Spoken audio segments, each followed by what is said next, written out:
स्वागत है दोस्तों आपका शेयर मार्केट का ज्ञान यूट्यूब चैनल पर। तो इस वीडियो में हम लोग बात करने वाले हैं कि कैसे हम ग्रो ऐप पर बैंक निफ्टी के ऑप्शंस खरीद और बेच सकते हैं। तो यहाँ पर मैं आपको सजेस्ट करूँगा आप इस वीडियो को पूरे अंत तक देखें ताकि आपको कंप्लीट इन्फॉर्मेशन यहाँ पर मिल सके। साथ ही अगर आप किसी और टॉपिक पर वीडियो चाहते हैं तो आप वीडियो के नीचे ज़रूर कमेंट करें ताकि उस टॉपिक पर मैं एक सेपरेट वीडियो बना सकूँ। तो चलिए अब हम इस वीडियो में आगे बढ़ते हैं। तो यहाँ पर जैसे देखिए मैं अपने ग्रो प्लेटफॉर्म पर आ गया हूँ। तो यहाँ पर बैंक निफ्टी खरीदने से पहले आपको अपने ग्रो ऐप पर F&O सेगमेंट एक्टिवेट करना पड़ेगा। जैसे देखिए मेरे अकाउंट में F&O सेगमेंट ऑलरेडी एक्टिवेटेड है, इसलिए मैं F&O सेगमेंट में ट्रेडिंग कर सकता हूँ। अगर आप जानना चाहते हैं कि कैसे F&O सेगमेंट एक्टिवेट किया जाए ग्रो ऐप पर, तो आपको मैं सजेस्ट करूँगा आप आई बटन में दिए गए वीडियो को ज़रूर चेकआउट करें। अब जैसे अगर आपने F&O सेगमेंट एक्टिवेट कर लिया है तो सिंपली आपको सबसे पहले F&O सेगमेंट में सिलेक्ट करना पड़ेगा। यहाँ पर सिलेक्ट करने के बाद आप देखिए यहाँ पर निफ्टी आ जा रहा है, फिर बैंक निफ्टी आ जा रहा है, क्योंकि ये दोनों ही इंडेक्स ऐसे हैं जो सबसे ज़्यादा ट्रेड होते हैं NSE पर ऑप्शन ट्रेडिंग के लिए। तो यहाँ पर अगर आप निफ्टी में ट्रेड करना चाहते हैं तो सिंपली निफ्टी पर सिलेक्ट करिए, और अगर आप बैंक निफ्टी पर ट्रेड करना चाहते हैं तो बैंक निफ्टी पर सिलेक्ट करिए। अब यहाँ पर ज़्यादातर लोग बैंक निफ्टी में इसलिए ट्रेड करते हैं क्योंकि यहाँ पर लॉट साइज बहुत ही ज़्यादा कम है कंपेयर टू निफ्टी 50, इसलिए बैंक निफ्टी में ज़्यादातर ट्रेड आते हैं ऑप्शंस के लिए। तो यहाँ पर जैसे बैंक निफ्टी पर सिंपली सिलेक्ट करना है। बैंक निफ्टी पर सिलेक्ट करने के बाद आप देखिए आपके पास एक ऑप्शन चेन ओपन हो जाता है। जैसे यहाँ पर मैं आपको डिटेल में बता देता हूँ कौन से चीज़ का क्या मतलब है। जैसे सबसे पहले यहाँ पर ऊपर में देखिए यहाँ पर नवंबर 25 है, दिसंबर 2 है, दिसंबर 9 है, दिसंबर 16 है, दिसंबर 23 है। इसके अलावा और भी कई सारे डेट्स यहाँ पर दिए गए हैं जैसा कि आप देख पा रहे हैं। तो ये सब जो है ये कॉन्ट्रैक्ट एक्सपायरी डेट है। यहाँ पर अभी जैसे नवंबर मंथ में 25 नवंबर एक्सपायरी डेट है, ये मंथली एक्सपायरी डेट है। यहाँ पर जितने भी कॉन्ट्रैक्ट्स होते हैं वो सारे थर्सडे के दिन में एक्सपायर होते हैं। नॉर्मली जो मंथली कॉन्ट्रैक्ट्स होते हैं वो लास्ट थर्सडे को होते हैं, मंथ के लास्ट थर्सडे को एक्सपायर होते हैं, और जो वीकली कॉन्ट्रैक्ट्स होते हैं वो हर वीक के थर्सडे को एक्सपायर होते हैं। तो इसलिए आप यहाँ पर देखिए ये जो नवंबर 25 है वो मंथली एक्सपायरी वाला कॉन्ट्रैक्ट है। फिर यहाँ पर दिसंबर 2 जो है वो वीकली एक्सपायरी वाला कॉन्ट्रैक्ट है, और दिसंबर 9 भी वीकली एक्सपायरी है। इसी तरीके से दिसंबर 16, दिसंबर 23 भी वीकली एक्सपायरी है, और दिसंबर 30 जो है वो मंथली एक्सपायरी वाला कॉन्ट्रैक्ट है। इस तरीके से आगे भी कई सारे कॉन्ट्रैक्ट्स हैं, और यहाँ पर जो लास्ट कॉन्ट्रैक्ट है वो जनवरी 27 का है, यानी कि मंथली कॉन्ट्रैक्ट है। और इसके अलावा जो बीच में जितने कॉन्ट्रैक्ट्स आपको दिख रहे हैं ये सारे वीकली एक्सपायरी वाले कॉन्ट्रैक्ट्स हैं। आप हमेशा एक बात ध्यान में रखिएगा, जो मंथली एक्सपायरी वाले कॉन्ट्रैक्ट्स होते हैं उनमें लिक्विडिटी हाई रहती है, और जो नॉर्मली वीकली कॉन्ट्रैक्ट्स होते हैं उसमें लिक्विडिटी थोड़ी कम रहती है। तो अगर ट्रेडिंग पर्पज से आप देख रहे हैं तो आप मंथली वाले कॉन्ट्रैक्ट को भी सिलेक्ट कर सकते हैं ट्रेड करने के लिए। अब देखिए यहाँ पर एक कॉल प्राइस का ऑप्शन है, फिर स्ट्राइक प्राइस का ऑप्शन है, फिर पुट प्राइस का ऑप्शन है। तो यहाँ पर कॉल प्राइस का मतलब ये हो जाता है कि आप जैसे सोच रहे हैं कि निफ्टी और ज़्यादा ऊपर भागेगा तो आप कॉल प्राइस वाले ऑप्शन में डील करेंगे। अब जैसे आप सोच रहे हैं कि निफ्टी अब नीचे जाएगा, जो बैंक निफ्टी है वो अब डाउन जाएगा, तो आप पुट प्राइस वाले ऑप्शंस को खरीदेंगे। ऐसा हो जाता है कॉल और पुट ऑप्शन में। नॉर्मली आप समझ लीजिए कॉल मतलब आप सोच रहे हैं कि बढ़ेगा, और पुट मतलब आप सोच रहे हैं कि घटेगा। अब ठीक इसके उलट अगर आप कॉल प्राइस वाले ऑप्शन को सेल करते हैं तो आप ये सोच रहे हैं कि निफ्टी डाउन जाएगा, और ठीक इसके उलट अब पुट प्राइस के ऑप्शन को अगर आप सेल कर रहे हैं तो आप सोचते हैं कि निफ्टी और ऊपर जाएगा। अब जैसे देखिए मार्केट अभी ओपन हो गया। अब यहाँ पर देखिए ये जो स्पॉट प्राइस है ये अभी मार्केट में कितना बैंक निफ्टी चल रहा वो दर्शाता है। जैसे आप देखिए यहाँ पर अभी स्पॉट प्राइस 38,067 हो गया, और यहाँ पर देखिए ये स्ट्राइक प्राइस है।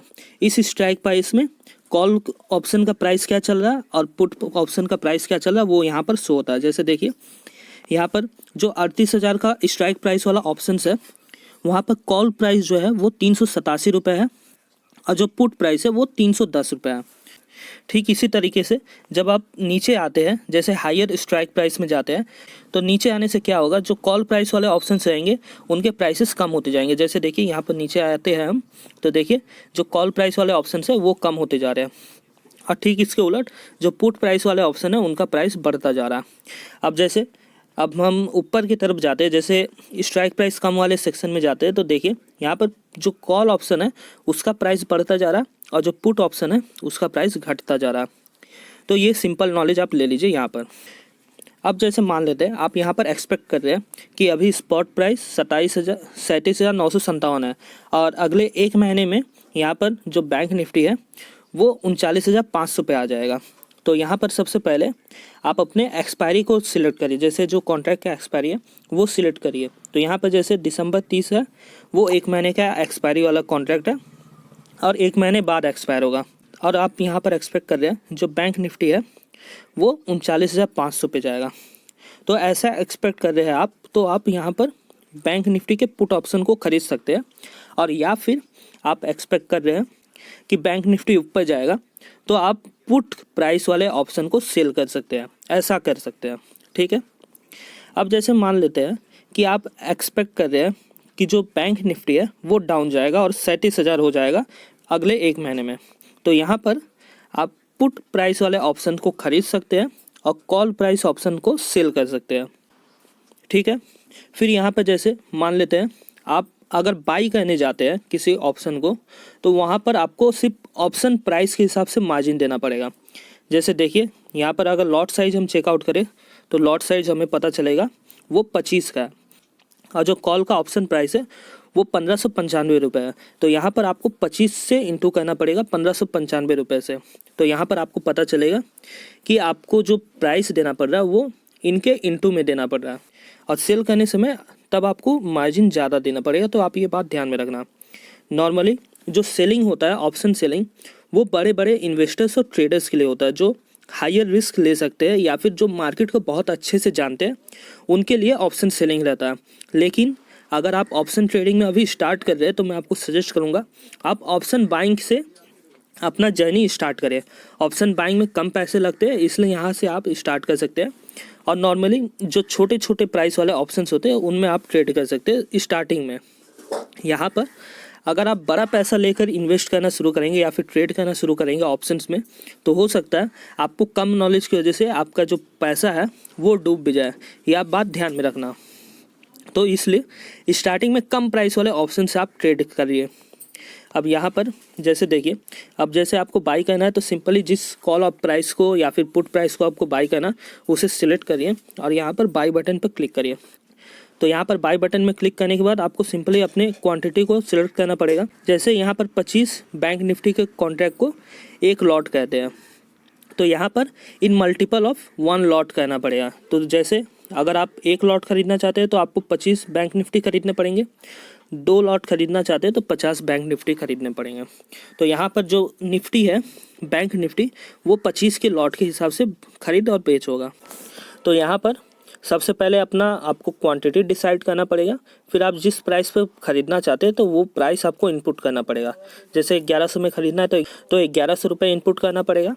फिर यहाँ पर अगर आप स्टॉप लॉस ऑर्डर देकर ख़रीदना चाहते हैं तो स्टॉप लॉस ऑर्डर देकर खरीद सकते हैं या फिर रेगुलर ऑर्डर के हिसाब से खरीद सकते हैं और कंटिन्यू करना और सिंपली बाई बटन पर क्लिक करना। अब जैसे बाई बटन पर क्लिक करने से आपको पता चल जाएगा कि आपको कितने रुपए यहाँ पर डिपॉजिट करने पड़ेंगे ग्रो अकाउंट में। तो यहाँ पर जैसे देखिए 50 क्वांटिटी के बैंक निफ्टी के ऑप्शंस को खरीदने के लिए हमें 55,000 रुपये की ज़रूरत पड़ेगी।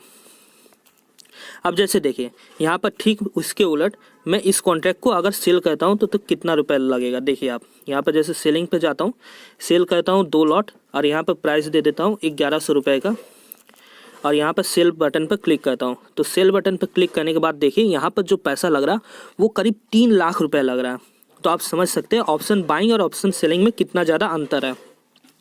यहाँ पर अब आप मुझसे पूछेंगे कि ऑप्शन सेलिंग में इतना ज़्यादा पैसा क्यों लग रहा।